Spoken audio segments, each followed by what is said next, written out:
पवित्र बाइबल जीवन देने वाली पुस्तक हिंदी ऑफिशियल यूट्यूब चैनल में आपका स्वागत है।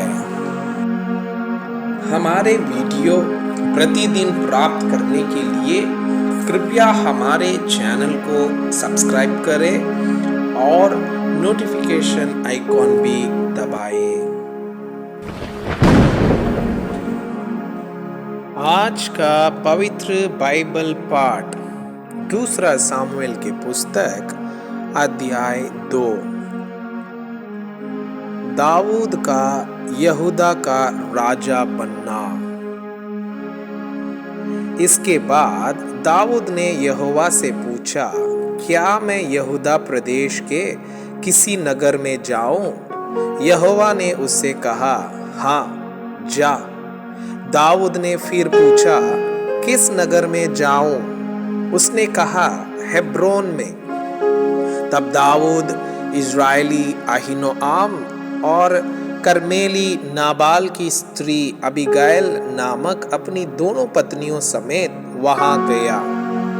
दाऊद अपने साथियों को भी एक एक के घराने समेत वहां ले गया और वे हेब्रोन के गांवों में रहने लगे। तब यहूदी लोग गए और वहां दाऊद का अभिषेक किया कि वो यहूदा के घराने का राजा हो। जब दाऊद को ये समाचार मिला कि जिन्होंने शाऊल को मिट्टी दी वे गिलाद के याबेश नगर के लोग हैं, तब दाऊद ने दूतों से गिलाद के याबेश के लोगों के पास ये कहला भेजा, यहोवा की आशीष तुम पर हो, क्योंकि तुमने अपने प्रभु शाऊल पर यह कृपा करके उसको मिट्टी दी। इसलिए अब यहोवा तुमसे कृपा और सच्चाई का बर्ताव करे और मैं भी तुम्हारी इस भलाई का बदला तुमको दूंगा, क्योंकि तुमने यह काम किया है। अब हियाव बांधो और पुरुषार्थ करो, क्योंकि तुम्हारा प्रभु शाऊल मर गया है और यहूदा के घराने ने अपने ऊपर राजा होने को मेरा अभिषेक किया है। इशबोशेत को इज़राइल का राजा बनाया जाना। परंतु नेर का पुत्र अबनेर, जो शाऊल का प्रधान सेनापति था, उसने शाऊल के पुत्र इशबोशेत को संग ले पार जाकर महनाइम में पहुंचाया और उसे गिलाद, अशूरियों के देश, इज़राइल, एफ्राइम, बेन्यामीन वरन समस्त इज़राइल प्रदेश पर राजा नियुक्त किया। शाऊल का पुत्र इशबोशेत 40 वर्ष का था जब वो इज़राइल पर राज्य करने लगा और 2 वर्ष तक राज्य करता रहा। परंतु यहूदा का घराना दाऊद के पक्ष में रहा और दाऊद का हेब्रोन में यहूदा के घराने पर राज्य करने का समय 7.5 वर्ष था। यहूदा और इज़राइल के बीच युद्ध। नेर का पुत्र अबनेर और शाऊल के पुत्र इशबोशेत के जन महनैम से गिबोन को आए। तब सरूया का पुत्र योआब और दाऊद के जन हेब्रोन से निकलकर उनसे गिबोन के पोखरे के पास मिले और दोनों दल उस पोखरे के एक एक ओर बैठ गए। तब अबनेर ने योआब से कहा, जवान लोग उठकर हमारे सामने खेले। योआब ने कहा, वे उठे। तब वे उठे और बेन्यामीन अर्थात शाऊल के पुत्र इशबोशेत के पक्ष के लिए 12 जन गिनकर निकले और दाऊद के जनों में से भी 12 निकले और उन्होंने एक दूसरे का सिर पकड़कर अपनी अपनी तलवार एक दूसरे के पंचर में भोंक दी और वे एक ही संग मरे। इससे उस स्थान का नाम हलक तस्रीम पड़ा वो गिबोन में है। उस दिन बड़ा घोर युद्ध हुआ और अब्नेर और इज़राइल के पुरुष दाऊद के जनों से हार गए। वहां योआब, अबीशाई और असाहेल नामक सरूया के तीनों पुत्र थे। असाहेल बनैले चिकारे के समान वेग से दौड़ने वाला था।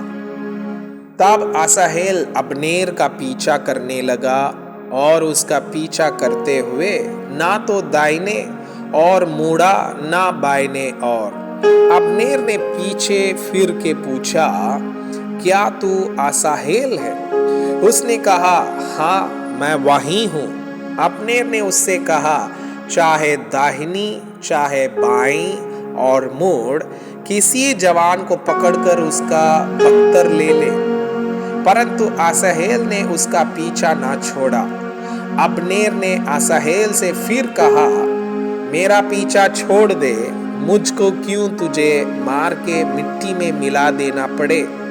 ऐसा करके मैं तेरे भाई योआब को अपना मुंह कैसे दिखाऊंगा?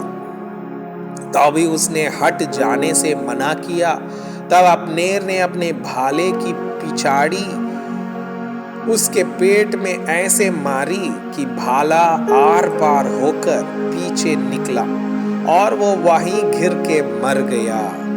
जितने लोग उस स्थान पर आए जाए असाहेल गिर के मर गया, वहां वे सब खड़े रहे।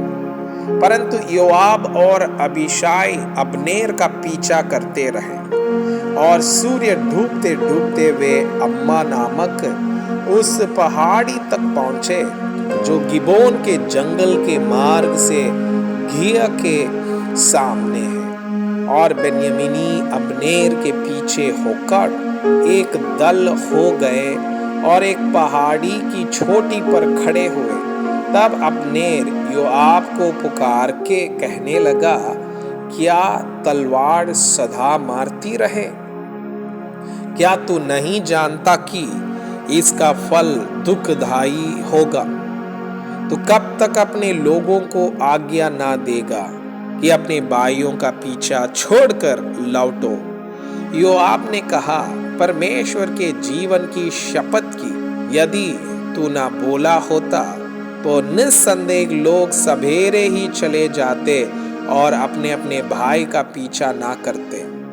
तब योआब ने नरसिंगा फूका और सब लोग ठहर गए और फिर इजराइलियों का पीछा ना किया और लड़ाई फिर ना की। अब्नेर अपने जनों समेत उसी दिन रातों रात अराबा से होकर गया और यरदन के पार हो समस्त बिक्रोन देश में होकर महनाइम में पहुंचा।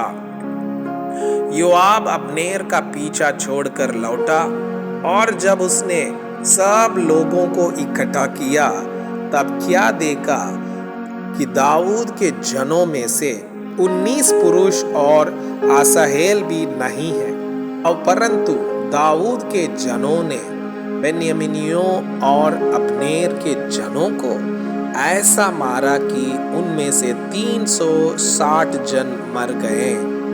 और उन्होंने असाहेल को उठाकर उसके पिता के कब्रिस्तान में जो बैतलहम में था मिट्टी दी।